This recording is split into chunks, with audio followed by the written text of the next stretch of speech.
Katz is a senior columnist at the Jerusalem Post and a fellow at the Jewish People Policy Institute.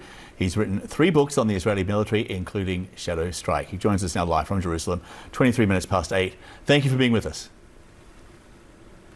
Thank you, John. So did the Israeli Prime Minister just say the quiet part out loud? This statement that defeating Hamas is more important than rescuing hostages seems to be more confirmation, less revelation. Well, I think that there's no doubt that the Prime Minister has long been conflicted or sent conflicting messages to the Israeli public. What is the main objective and primary goal of this war? And the fact is that when he made that comment, it did crystallize for a lot of people what has long been the dilemma. What is the victory going to look like for Israel in the aftermath of October 7th, when 251 people were taken, and there is a terrorist group that needs to be eliminated? These two things don't work necessarily together, and is always going to have been, from day one, very difficult to achieve both of those objectives. Israel has been struggling for the last 18 plus months to find a path to a victory that would, on the one hand, deny Hamas the ability to reconstitute itself, to continue to present a threat to Israel, to be able to launch another attack, and on the other hand, be able to get back its people. This is extremely difficult, and the Prime Minister is finally at least saying, well, this is how I view the objectives of this war. Well, here's the reaction from the Friends and Family Forum of the Israeli hostages being held in Gaza. The majority of the Israeli public wants the return of all the hostages before anything else. They call the captives' return the supreme goal that should be guiding Israel's government. So if you look at the opinion polls, most Israelis do want the hostages to be brought home. The only ones who really want Hamas defeated as the main priority here is, in fact, the far-right extremists in the Netanyahu coalition. So did Benjamin Netanyahu just simply fall in line with the far-right in many ways?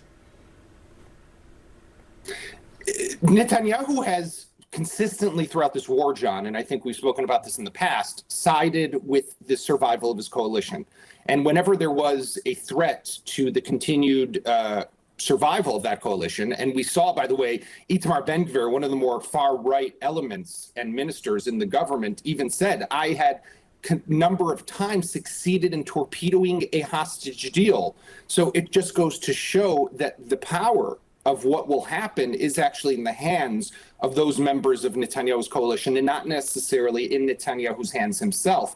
Netanyahu has made this now clear that where he's going is the elimination of Hamas. But here's the real question. What does that even mean, the elimination of Hamas? For that to happen, it's not only militarily, it requires the establishment of a new governing entity inside the Gaza Strip. And Israel has rejected any offer, any proposal that's been put on the table.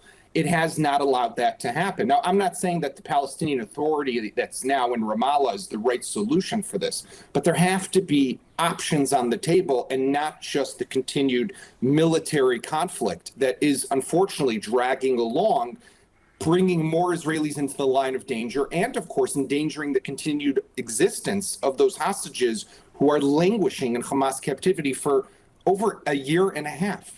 Yeah, look, every day has been a nightmare for the families and for the nation, but at the same time, there is a nightmare unfolding in Gaza right now. The 2 million Palestinians are essentially being starved to death because of a blockade of humanitarian supplies at the border. One of the reasons for that blockade, when Israel, when the ceasefire started to unravel and Israel resumed the military offensive, was essentially to make life, as this is from Smotrich and Ben-Gvir, was to make life so miserable, so horrendous, that the people of Gaza would rise up and put pressure on Hamas to release the hostages. So if releasing the hostages is no longer the main goal, why not lift the blockade? Well, that's exactly the right question to an extent, because Israel said that it was restarting the military operations in Gaza to put that pressure on Hamas. It was stopping the flow of humanitarian aid. It was stopping the flow of humanitarian aid to be able to put pressure also, like you said, John, on the Palestinian people to rise up against Hamas. It was all aimed at pressuring Hamas to come into a deal. But if that is no longer the case, if the deal is not the objective, then what is this all about? And we're starting to see the recruitment now. Notices have been sent out to tell thousands, if not tens of thousands, of Israeli military reservists, civilians who also serve in the reserves, to be ready for call-up orders that might come, because they might need to be sent to other fronts, whether in the north or the West Bank or to Gaza itself, to be able to bring more soldiers to bear on the Gaza Strip. Currently, Israel's mostly operating in the south, but it might go back in and start to operate in the north. And I'm hearing from Israeli soldiers, some of them I spoke with just yesterday, who are saying, we're being sent into places that we've already been 5-6 times. Why are we keeping on doing the same thing? Where is that solution? And we just don't see that happening or coming anytime soon. Israel survives on the strength of its reservists. It's a key element of national security. How much longer can this war footing continue for Israel? It's a great question, John, and I'm afraid to say I don't think for that much longer. The military, let's go back before October 7th. Israeli reservists used to serve maybe 2 weeks, in some cases 3 to 4 weeks a year.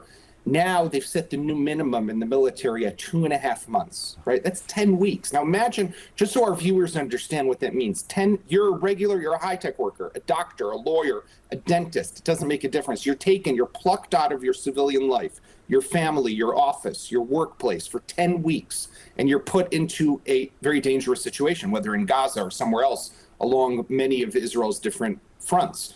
Now we're saying, no, it's going to be more than 2.5 months. Some of these people have already served 300, 400 days over the last 18 months. It's not sustainable. We need more soldiers. We also need an end to the war that hopefully ends with the hostages coming home and some sort of victory vis-a-vis Hamas. But this country needs to be able to heal, to rebuild, to recuperate after such a long conflict, the longest that we have known in our history. Yeah, it has dragged on for far too long. I think there is a universal agreement on that. Yaakov, thanks for being with us. Really appreciate it. Thank you.